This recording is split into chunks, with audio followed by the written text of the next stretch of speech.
ഇന്ന് നമുക്കൊരു അടിപൊളി ഈവനിങ് സ്നാക്സ് തയ്യാറാക്കാം. നല്ല എരിവും പുളിയൊക്കെ ഉള്ള നല്ല അടിപൊളി ഈവനിങ് സ്നാക്സാണ്. തീർച്ചയായിട്ടും ഈ റെസിപ്പി നിങ്ങൾക്ക് എല്ലാവർക്കും ഇഷ്ടപ്പെടുന്നതായിരിക്കും. അപ്പോൾ റെസിപ്പി എല്ലാവരും സ്കിപ്പ് ചെയ്യാതെ കണ്ടു കേട്ടോ. അപ്പം വേഗം പായോ നമുക്ക് ഈ ഒരു അടിപൊളി ഈവനിങ് സ്നാക്സ്, അതായത് ഇതിന് ഭാക്കർവാടി എന്ന പേരിലാണ് അറിയപ്പെടുന്നത്. അപ്പോൾ ഈ ഒരു ഈവനിങ് സ്നാക്സ് നമുക്കൊന്ന് തയ്യാറാക്കിയെടുക്കാം. Hey guys, it's me Soumya. Welcome to Isha spicy tasty world. ഈ ഒരു ഈവനിങ് സ്നാക്സ് അല്ലെങ്കിൽ ഈ ഒരു ഭാക്കർവാടി തയ്യാറാക്കാനായിട്ട് നമുക്കൊരു മിക്സി ജാറിലോട്ട് 1.5 കപ്പ് ആട്ടപ്പൊടി ഒന്ന് ചേർത്ത് കൊടുക്കാം കേട്ടോ. നമുക്ക് വേണമെങ്കിൽ മൈദ യൂസ് ചെയ്യാം, പക്ഷേ ഹെൽത്തി ആയിട്ടൊന്ന് തയ്യാറാക്കാനായിട്ട് ഞാനിവിടെ ആട്ടപ്പൊടിയാണ് ഉപയോഗിച്ചിരിക്കുന്നത്. ഇനി നമുക്കിതിലോട്ട് ഒരു 1/3 കപ്പ് നമ്മുടെ റവ ഒന്ന് ചേർത്ത് കൊടുക്കാം. റവ ചേർത്തതിന് ശേഷം ഒരു 1/4 കപ്പ് നമ്മുടെ ബേസൻ ഫ്ലോർ, അതായത് കടലമാവും കൂടെ ചേർത്ത് കൊടുക്കാം. നല്ലൊരു കളറും നല്ലൊരു ടേസ്റ്റ് കിട്ടും കേട്ടോ നമ്മുടെ ഈ ഒരു കടലമാവൊക്കെ ചേർക്കുമ്പോൾ. ഇനി ലിഡിറ്റ് ക്ലോസ് ചെയ്ത് നന്നായിട്ട് ഒന്ന് പൊടിച്ചെടുക്കാം. അപ്പോൾ അതാ നന്നായിട്ടൊന്ന് പൊടിച്ചെടുത്തിട്ടുണ്ട്. മൈദ പോലെ തന്നെ നന്നായിട്ടൊന്ന് പൊടിഞ്ഞ് കിട്ടിയിട്ടുണ്ട് കേട്ടോ. ഇനി നമുക്ക് ഇതൊരു പാത്രത്തിലോട്ട് ഒന്ന് ട്രാൻസ്ഫർ ചെയ്ത് കൊടുക്കാം. ഇനി ഇതിലോട്ട് നമുക്ക് ആവശ്യമനുസരിച്ച് ഉപ്പ് ആഡ് ചെയ്യാം. ഞാനിവിടെ ഒരു ടീസ്പൂണോളം നമുക്ക് ഉപ്പ് ആഡ് ചെയ്ത് കൊടുക്കാം. ഉപ്പ് ആഡ് ചെയ്തതിന് ശേഷം നമുക്കിതിലോട്ട് ഒരു 2 ടേബിൾ സ്പൂണ് ഓയിലൊന്ന് ചേർത്ത് കൊടുക്കാം. നല്ല ക്രിസ്പി ആയി കിട്ടാൻ വേണ്ടിയിട്ടാണ് നമ്മൾ ഓയിലൊന്ന് ചേർത്ത് കൊടുക്കുന്നത്. ഓയിൽ ചേർത്തതിന് ശേഷം നന്നായിട്ട് ആട്ടയിലോട്ട് നന്നായിട്ടൊന്ന് മിക്സ് ആവുന്നിടം വരെ നന്നായിട്ടൊന്ന് മിക്സ് ചെയ്ത് കൊടുക്കാം. ഇനി നമുക്കിത് കുറേശ്ശെ വെള്ളം ആഡ് ചെയ്ത് നന്നായിട്ടൊന്ന് കുഴച്ചെടുക്കാം. ഹാർഡുമല്ല സോഫ്റ്റുമല്ല, ഒരു സെമി സോഫ്റ്റ് ഡോ ആയിട്ട് നമുക്കിതൊന്ന് കുഴച്ചെടുക്കാം. എന്നാലേ നമ്മുടെ ഈ ഒരു ഭാക്കർവാടി അല്ലെങ്കിൽ ഒരു ഈവനിങ് സ്നാക്സ് നല്ല ക്രിസ്പി ആയിട്ട് കിട്ടുന്നതായിരിക്കും കേട്ടോ. അപ്പോൾ കുറേശ്ശെ വെള്ളം ആഡ് ചെയ്ത് നമുക്കിതൊന്ന് കുഴച്ചെടുക്കാം കേട്ടോ.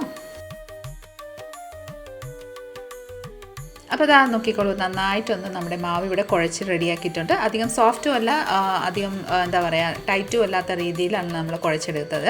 അത് നോക്കിക്കോളൂ, ആ ഒരു ടെക്സ്ചർ നോക്കിക്കോളൂ. ഈ ഒരു രീതിയിലാണ് നമ്മൾ ഇത് കുഴച്ചെടുക്കേണ്ടത്. മാവ് ഇവിടെ നന്നായിട്ടൊന്ന് കുഴങ്ങി റെഡി ആയിട്ടുണ്ട്. ലിറ്റിട്ട് ക്ലോസ് ചെയ്ത് നമുക്കൊരു 10 മിനിറ്റ് റെസ്റ്റിന് വെച്ച് കൊടുക്കാം. ആ സമയം കൊണ്ട് നമുക്ക് സ്പ്രെഡ് ചെയ്യാനുള്ള മസാല ഒന്ന് തയ്യാറാക്കാം. അതിനായിട്ടൊരു പാനിലോട്ട് 2 ടേബിൾ സ്പൂണ് മല്ലിക്കൊത്ത്, 1 ടേബിൾ സ്പൂണ് ജീരകം, ഒരു 2 ടേബിൾ സ്പൂണ് പെരുംജീരകം ചേർത്ത് കൊടുക്കാം. ഇനി 2 ടേബിൾ സ്പൂണ് നമ്മുടെ വെള്ള എള്ളും കൂടെ ചേർത്ത് കൊടുക്കാം.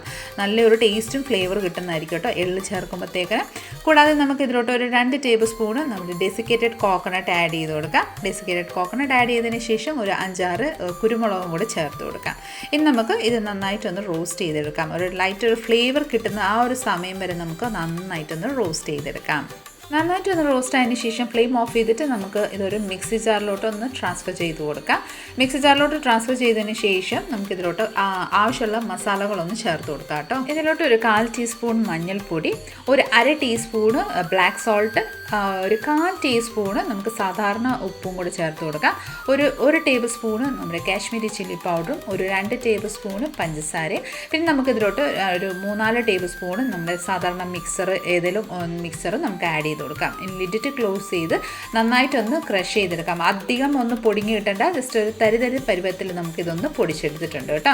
ഇനി നമുക്കിത് ലിഡിറ്റ് ക്ലോസ് ചെയ്ത് ജസ്റ്റ് ഒന്ന് മാറ്റി വെച്ച് കൊടുക്കാം. ശേഷം നമ്മുടെ മാവ് ഒന്ന് ചെക്ക് ചെയ്യാം കേട്ടോ. നന്നായിട്ട് പെർഫെക്റ്റ് ആയിട്ട് റെഡിയായി വന്നിട്ടുണ്ട്. നമുക്ക് ഒരു 2-3 മിനിറ്റ് നന്നായിട്ടൊന്ന് കുഴച്ചെടുക്കാം. മാവ് ഇതുപോലെ നമ്മൾ റെഡിയാക്കിയതിന് ശേഷം ഞാനിവിടെ കൗണ്ടർ ടോപ്പിലോട്ടാണ് നന്നായിട്ടൊന്ന് പരത്തിയെടുക്കുന്നത്. അതുകൊണ്ട് കൗണ്ടർ ടോപ്പ് നന്നായിട്ട് ക്ലീൻ ചെയ്തിട്ടുണ്ട്. ശേഷം നമ്മുടെ മാവ് ഒരു 3 ഭാഗമായിട്ട് നമുക്ക് ഒന്ന് ഡിവൈഡ് ചെയ്തെടുക്കാം. നമുക്ക് ഓരോ ബോൾ എടുത്തിട്ട് നന്നായിട്ടൊന്ന് റൗണ്ട് ചെയ്തിട്ട് കുറേശ്ശെ നമ്മുടെ മാവ് ഒന്ന് തൂങ്ങി കൊടുത്തതിന് ശേഷം ഇത് നന്നായിട്ടൊന്ന് പരത്തിയെടുക്കാം കേട്ടോ. നീളത്തിലാണ് ഞാനിത് പരത്തിയെടുക്കുന്നത്. അധികം സ്ക്വയറോ അല്ലെങ്കിൽ എന്താ പറയുക നമ്മുടെ റൗണ്ട് ഷേപ്പിലൊന്നുമല്ല, നീളത്തിലൊന്ന് നമുക്കിതൊന്ന് അതായത് പരത്തിയെടുക്കാം. അപ്പോൾ ഇതാ നന്നായിട്ട് ഇതുപോലെ ഒന്ന് പരത്തിയെടുത്തിട്ടുണ്ട്. നമ്മുടെ ഏകദേശം ഈ ഒരു വലുപ്പത്തിലാണ്, അതായത് കട്ടിയിലാണ് നമ്മൾ പരത്തിയെടുത്തേക്കുന്നത്. ഇനി നമുക്ക് ഇതിൻ്റെ സൈസ് എല്ലാം ഒന്ന് കട്ട് ചെയ്ത് ലൈറ്റ് ഒരു ഷേപ്പിൽ നമുക്ക് അന്ന് ആക്കിയെടുക്കാം. നമ്മൾ ആദ്യമേ പരത്തുമ്പോൾ നല്ല രീതിയിൽ പരത്തി കഴിഞ്ഞാൽ നമുക്ക് കട്ട് ചെയ്യേണ്ട ആവശ്യമൊന്നുമില്ല. ഇല്ലെങ്കിൽ ഇതുപോലെ ഒന്ന് സൈഡ്സ് ഒന്ന് കട്ട് ചെയ്തെടുത്താൽ മതി കേട്ടോ. അപ്പോൾ ഇതാ ഞാനിവിടെ നന്നായിട്ടൊന്ന് സൈഡ്സ് എല്ലാം കട്ട് ചെയ്തതിന് ശേഷം നമ്മുടെ റെഡ് ചട്നി ഇവിടെ എടുത്തിട്ടുണ്ട്. എരിവും പുളിയൊക്കെ ഉള്ള പുളിയും കൊണ്ട് തയ്യാറാക്കിയിരിക്കുന്ന, ഡേറ്റ്സും പുളിയൊക്കെ ചേർത്ത് തയ്യാറാക്കിയിരിക്കുന്ന ഒരു ചട്നിയാണ്. വീഡിയോ ഞാൻ അപ്ലോഡ് ചെയ്തിട്ടുണ്ട്. ഞാൻ ഇതിൻ്റെ ലിങ്ക് ഡിസ്ക്രിപ്ഷൻ ബോക്സിൽ ചേർത്ത് കൊടുത്തേക്കാം കേട്ടോ. നമ്മുടെ കഴിഞ്ഞ ദിവസം നമ്മൾ എന്താ പറയുക മുറുമുറ ചാട്ടിൻ്റെ റെസിപ്പി ഇല്ലേ, അതിലാണ് ഈ ഒരു റെസിപ്പി ഉള്ളത് കേട്ടോ. ഇനി നമുക്ക് ഈ ഒരു മാവിൻ്റെ, അതായത് പരത്തി വെച്ചിരിക്കുന്ന മാവിൻ്റെ മേലെ കൂടെ നമുക്ക് ഈ ഒരു ചട്നി ഒന്ന് നന്നായിട്ട് ഇതുപോലെ ഒന്ന് സ്പ്രെഡ് ചെയ്ത് കൊടുക്കാം.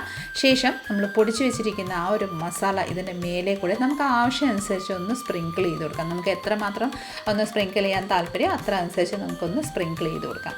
ഇതുപോലെ ഞാൻ നന്നായിട്ടൊന്ന് സ്പ്രിങ്കിൾ ചെയ്ത് കൊടുത്തിട്ടുണ്ട്. ഇനി നമുക്കൊരു സ്പൂൺ ഉപയോഗിച്ച് ഇത് നന്നായിട്ടൊന്ന് ലെവൽ ചെയ്ത് കൊടുക്കാം കേട്ടോ. നന്നായിട്ടൊന്ന് ലെവൽ ചെയ്തതിന് ശേഷം ഞാൻ ജസ്റ്റ് ഒന്ന് ആ ഒരു ചപ്പാത്തിയുടെ ബേസ് ഒന്ന് തിരിച്ചു കൊടുത്തിട്ടുണ്ടായിരുന്നു. ശേഷം ഇതുപോലെ നല്ല ടൈറ്റായിട്ട് നമുക്കിതൊന്ന് റോൾ ചെയ്തെടുക്കാം. പതിയെ സൈഡ്സ് എല്ലാം നന്നായിട്ട് പിടിച്ച് സ്റ്റാർട്ടിങ്ങിലൊന്ന് പിടിച്ച് നന്നായിട്ടൊന്ന് ടൈറ്റാക്കി തന്നെ ഒന്ന് റോൾ ചെയ്തെടുക്കാം കേട്ടോ. അപ്പോൾ നമ്മൾ ഓയിലിൽ ഫ്രൈ ചെയ്യുമ്പോൾ ഇത് വിട്ട് വരില്ല, തുറന്ന് വരത്തില്ല കേട്ടോ. അപ്പോൾ അതുകൊണ്ട് നമുക്ക് ആദ്യമേ ഇതുപോലെ സ്ലോ മോഷനിൽ നന്നായിട്ടൊന്ന് ടൈറ്റായിട്ടൊന്ന് റോൾ ചെയ്ത് കൊടുക്കാം. അപ്പോൾ ആദ്യ ഭാഗം ഇതുപോലെ റോൾ ചെയ്തതിന് ശേഷം നമുക്ക് എഡ്ജ് ഭാഗം കുറച്ച് ഗ്യാപ്പ് ഒന്ന് വെച്ച് കൊടുക്കുക. കാരണം നമുക്ക് വെള്ളം ഒന്ന് സ്പ്രെഡ് ചെയ്തതിന് ശേഷം നമുക്ക് നന്നായിട്ടൊന്ന് ഒട്ടിച്ചെടുക്കാൻ വേണ്ടിയിട്ടാണ് വെള്ളം ഒന്ന് സ്പ്രെഡ് ചെയ്യുന്നത്. ഇതുപോലെ വെള്ളം ഒന്ന് ബ്രഷ് ചെയ്തതിന് ശേഷം നമുക്ക് വീണ്ടും അത് സ്റ്റിക്ക് ഓൺ ചെയ്യാൻ വേണ്ടിയിട്ട് നന്നായിട്ടൊന്ന് റോൾ ചെയ്തെടുക്കാം. ഇതുപോലെ റോൾ ചെയ്തതിന് ശേഷം ഒന്ന് ജസ്റ്റ് ഒന്ന് പ്രസ് ചെയ്താൽ മതി. ഇതുപോലെ ഒന്ന് പ്രസ് ചെയ്ത് കൊടുക്കാം. ഇനി നമുക്കൊരു നൈഫോ കട്ടറോ ഉപയോഗിച്ച് ഒരു 2 ഇഞ്ചിൻ്റെ വലുപ്പത്തിൽ നമുക്കിതുപോലെ ഒന്ന് കട്ട് ചെയ്തെടുക്കാം. ഇതാ നോക്കൂ, നമ്മൾ ഇതുപോലെ ഒന്ന് കട്ട് ചെയ്തെടുത്തിട്ടുണ്ട്. നോക്കിക്കോളൂ, നല്ല രസമില്ലേ കാണാൻ. അപ്പോൾ ഇതുപോലെ നമുക്ക് എല്ലാം ഒന്ന് കട്ട് ചെയ്തിട്ടുണ്ട്. നമുക്കിതൊന്ന് പ്ലേറ്റിലോ അല്ലെങ്കിൽ ബട്ടർ പേപ്പറിലോ ഒന്ന് മാറ്റിയെടുക്കാം. ഞാനൊരു പ്ലേറ്റിലോട്ട് ഇതൊന്ന് മാറ്റിയെടുക്കുന്നുണ്ട്. ഇതുപോലെ ഒന്ന് മാറ്റിയെടുത്തതിന് ശേഷം നമുക്ക് ബാക്കിയുള്ള മാവെല്ലാം അതേ സെയിം രീതിയിലൊന്ന് പരത്തിയതിന് ശേഷം വീണ്ടും അതേ രീതിയിൽ നമുക്കൊന്ന് ചെയ്തെടുക്കാം. അപ്പോൾ നമ്മുടെ ഭാക്കർവാടിയുടെ ബേസ് എല്ലാം ഇവിടെ റെഡി ആയിട്ടുണ്ട്. ഇന്ന് നമുക്കൊരു 20 മിനിറ്റ് ഇതൊന്ന് റെസ്റ്റിന് വെച്ച് കൊടുക്കാം.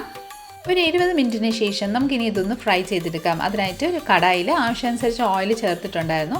ഓയിൽ നന്നായിട്ടൊന്ന് ചൂടായി വന്നിട്ടുണ്ട് കേട്ടോ. ഇനി നമുക്ക് ഫ്ലെയിം ലോയിലോട്ട് വെച്ചതിന് ശേഷം നമ്മുടെ ഈ ഒരു തയ്യാറാക്കിയിരിക്കുന്ന ഭാക്കർവാടി, അതായത് ഈ ഒരു ഈവനിങ് സ്നാക്സ് നമുക്ക് ഓരോന്നായിട്ട് നമുക്ക് ഓയിലിലോട്ടൊന്ന് ചേർത്ത് കൊടുക്കാം. ഓയിലിലോട്ട് നമ്മൾ ചേർക്കുമ്പോൾ ലൈറ്റായിട്ടൊന്ന് ആ ഒരു തള്ളവിരലും കൊണ്ട് ജസ്റ്റ് ഒന്ന് പ്രസ് ചെയ്തിട്ട് നമുക്കിതിലോട്ടൊന്ന് ചേർത്ത് കൊടുക്കാം. ഓരോന്നായിട്ട് എടുക്കുക, എന്നിട്ട് ജസ്റ്റ് ഒന്ന് പ്രസ് ചെയ്ത് കൊടുക്കുക. നടുവിലൊന്ന് പ്രസ് ചെയ്ത് കൊടുക്കുക. എന്നിട്ട് ശേഷം നമുക്ക് ഓയിലിലോട്ടൊന്ന് ചേർത്ത് കൊടുക്കാം കേട്ടോ. ഓയിലിലോട്ട് ഇതുപോലെ ചേർത്ത് കൊടുത്തതിന് ശേഷം ഒരു 2-3 മിനിറ്റ് ശേഷം തിരിച്ചും മറിച്ചും ഇതൊരു ലൈറ്റ് ഒരു ഗോൾഡൻ ഷെയ്ഡിലും നല്ല ക്രിസ്പി ആവുന്നിടം വരെ നമുക്കൊന്ന് ഫ്രൈ ചെയ്തെടുക്കാം. അതായത് ഹൈ ഫ്ലെയിമിൽ വെക്കാതെ തന്നെ ലോ ഫ്ലെയിമിൽ വെച്ചിട്ട് വേണം നമ്മളിത് ഫ്രൈ ചെയ്യുക. അല്ലെങ്കിൽ ഇതിൻ്റെ ഉള്ളിൽ ഭാഗം വേവാതെ ആവും. അതുകൊണ്ട് നമ്മൾ ലോ ഫ്ലെയിമിൽ, മീഡിയം ടു ലോ ഫ്ലെയിം വെച്ചിട്ട് ശേഷം നമുക്കിത് നന്നായിട്ടൊന്ന് ഫ്രൈ ചെയ്തെടുക്കാം. അപ്പോൾ പെർഫെക്റ്റ് ആയിട്ട് നമ്മുടെ ഭാക്കർവാടി ഇവിടെ റെഡിയായി വന്നിട്ടുണ്ട്. നമുക്കിനി ഇത് ഓയിലിൽ നിന്ന് ഒന്ന് ഒരു സ്ട്രെയിനറിലോട്ടൊന്ന് ട്രാൻസ്ഫർ ചെയ്ത് കൊടുക്കാം. ഇനി നമുക്കിതൊന്ന് വേറെ പ്ലേറ്റിലോട്ടൊന്ന് മാറ്റിയെടുക്കാം. ഇനി ബാക്കിയുള്ള ഭാക്കർവാടി എല്ലാം നമുക്കൊന്ന് ഫ്രൈ ചെയ്തെടുക്കാം. അപ്പോൾ നോക്കിക്കോളൂ, നല്ല അടിപൊളി ടേസ്റ്റി ആയിട്ടുള്ള നല്ല ക്രിസ്പി ആയിട്ടുള്ള ഒരു ഈവനിങ് സ്നാക്സ് നമ്മുടെ ഭാക്കർവാടി ഇവിടെ റെഡി ആയിട്ടുണ്ട്. ഒരു പ്ലേറ്റിലോട്ട് സർവ് ചെയ്തിട്ടുണ്ട് കേട്ടോ. വളരെ ടേസ്റ്റി, നല്ല എരിവും പുളിയൊക്കെ ആയിട്ട് നല്ല ക്രിസ്പി ആയിട്ടുള്ള ഒരു ഭാക്കർവാടിയുടെ റെസിപ്പിയാണ്. തീർച്ചയായിട്ടും എല്ലാവരും ഒന്ന് ട്രൈ ചെയ്ത് നോക്കിക്കോളൂ കേട്ടോ. ദിവസവും നമ്മൾ പുറത്തുനിന്ന് വാങ്ങുന്നതിനെക്കാട്ടി ഇതുപോലെ കുറച്ച് കാര്യങ്ങളൊക്കെ നമ്മൾ വീട്ടിൽ തന്നെ തയ്യാറാക്കി കുട്ടികൾക്ക് കൊടുക്കുവാണെങ്കിൽ വളരെ ഹെൽത്തിയാണ്, വളരെ ടേസ്റ്റിയാണ് കേട്ടോ. അപ്പോൾ എല്ലാവരും ഒന്ന് ട്രൈ ചെയ്ത് നോക്കണം കേട്ടോ. നിങ്ങൾക്ക് എല്ലാവർക്കും ഇഷ്ടപ്പെടുന്നതായിരിക്കും. അപ്പോൾ നമ്മുടെ ഇന്നത്തെ ഒരു റെസിപ്പി നിങ്ങൾക്ക് എല്ലാവർക്കും ഇഷ്ടമായെന്ന് വിചാരിക്കുന്നു. ഇഷ്ടമായിട്ടുണ്ടെങ്കിൽ ലൈക്ക്, ഷെയർ, ഫോളോ ആൻഡ് സബ്സ്ക്രൈബും കൂടെ ചെയ്ത് നമ്മളെ മാക്സിമം ഒന്ന് സപ്പോർട്ട് ചെയ്തേക്കണേ. അടുത്ത നല്ലൊരു റെസിപ്പി കൊണ്ട് വരുന്നിടം വരെ എല്ലാവരും stay tune, be happy and keep smiling. Thank you for watching and by.